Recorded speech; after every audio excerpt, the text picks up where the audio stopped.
Hello மக்கள் எல்லாரும் எப்படி இருக்கீங்க? உங்ககிட்ட காரு, பைக் இருக்குன்னா, அதுக்கு கரெக்ட்டா இன்சூரன்ஸ் போட்டு வச்சிருக்கீங்களா? ஒரு வாட்டி செக் பண்ணிக்கோங்க. ஒருவேளை இன்சூரன்ஸ் இல்லன்னா, இனிமே உங்க வண்டிக்கு பெட்ரோலோ, டீசலோ கிடையாது சொன்னா, உங்களால நம்ப முடியுதா? ஆமா, இப்ப மத்திய அரசு அதிரடியான ரூல்ஸ் கொண்டு வரத பத்தி ரொம்ப தீவிரமா ஆலோசனை பண்ணிட்டு வராங்க. உச்சநீதிமன்றம் கொடுத்த ஒரு முக்கியமான ஒரு ப்ரப்போசல் தான் இதுக்கு முக்கியமான காரணமா இருக்கு. அது என்ன புது ரூல்ஸு? பெட்ரோல் பங்க்ல எப்படி இன்சூரன்ஸ் செக் பண்ணுவாங்க? வாங்க இந்த வீடியோவில் ரொம்ப தெளிவாக பார்க்கலாம். சாலை பாதுகாப்பு தொடர்பான அம்சங்கள்லாம் ரொம்ப தீவிரமாக ஃபாலோ பண்ணி ஆகணுன்ட்டு உச்சநீதிமன்றம் ரீசெண்டாக சில அறிவுரைகள்லாம் வழங்கியிருக்காங்க. இதுக்கு ஒரு முக்கியமான காரணம் என்னென்னா, இன்சூரன்ஸ் இல்லாத வாகனங்கள் சம்மந்தப்பட்ட விபத்து வழக்குகளில் உச்சநீதிமன்றத்தில் ஏராளமான கேஸ் பார்த்தீங்கன்னா பெண்டிங்கில் இருக்கான். இன்சூரன்ஸ் இல்லாததால் இந்த வழக்குகளை பார்த்தீங்கன்னா நிறைய சிக்கல்களும் நிலவிட்டு வருதான்.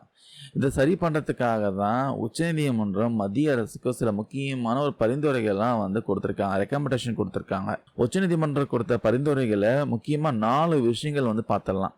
ஃபஸ்ட்டு விஷயம் போக்குவரத்து போலீஸாருக்கு பிரத்யோக செயலி.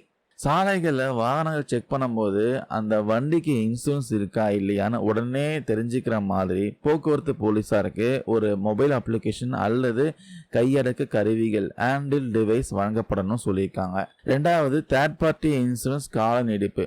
புதுசாக வாங்கப்படுற வாகனங்களுக்கான தேர்ட் பார்ட்டி இன்சூரன்ஸ் காலத்தை நீடிக்கணும்னு சொல்லியிருக்காங்க. அதாவது 4 சக்கர வாகனங்களுக்கு இப்போ இருக்கிற 3 வருஷ காலத்தை 4 வருஷமாக அதிகரிக்கணும். அதே போல் இருசக்கர வாகனங்களுக்கு இப்போ இருக்கிற 4 வருஷத்துலேருந்து 6 வருஷமாக உயர்த்தணுன்ட்டு பரிந்துரை செஞ்சுருக்காங்க.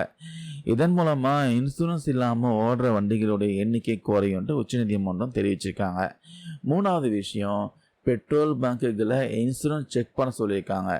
இதுதான் ரொம்ப முக்கியமான பாயிண்ட்டு. ஒவ்வொரு வண்டிக்கும் இன்சூரன்ஸ் இருப்பதை கண்டிப்பாக உறுதி செய்யணும். வண்டிக்கு இன்சூரன்ஸ் இருந்தால் மட்டும்தான் பெட்ரோல், டீசல் வழங்கணும். இதற்கான நடவடிக்கையை நேராக பெட்ரோல் பங்க்லேயே கொண்டு வரணும்னு சொல்லியிருக்காங்க. இந்த பரிந்துரைகள்லாம் செயல்படுத்துமாறு இந்திய காப்பீடு ஒழுங்குமுறை மற்றும் மேம்பாட்டு ஆணையம், அப்புறம் சாலை போக்குவரத்து நெடுஞ்சாலைகள் அமைச்சகத்தை உச்சநீதிமன்றம் கேட்டுட்டு இருக்காங்க. இதனால மத்திய அரசு அதிகாரிகளும் இதை செயல்படுத்துவதற்கான வேலைகளில் இப்போ ரொம்ப தீவிரமாக இறங்கியிருக்காங்க.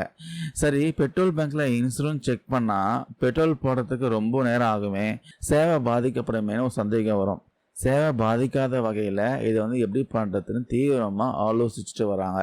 இதுக்காக நெடுஞ்சாலைகள் மற்றும் பிற சாலைகளில் இருக்கிற ANPR, அதாவது ஆட்டோமேட்டிக் நம்பர் பிளேட் ரெகக்னிஷன் கேமராக்களை வாகனங்களுடைய டேட்டா பேஸை இன்சூரன்ஸ் டேட்டா பேஸோட இணைக்கணும்ட்டு உச்சநீதிமன்றம் சொல்லியிருக்காங்க.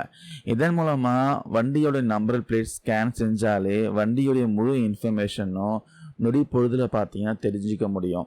ஸோ முதற்கட்டமாக பெட்ரோல் பேங்குகளை ANPR கேமராக்கள் மூலமாக வாகனத்துடைய நம்பர் பிளேட் ஸ்கேன் பண்ணி இன்சூரன்ஸ் சரிபார்க்கும் முறை பற்றி தான் இப்போ ஆலோசிச்சுட்டு வராங்க. ஸோ மக்களுக்கு இது விஷயமா எந்த ஒரு இறுதி முடிவும் எடுக்கலை.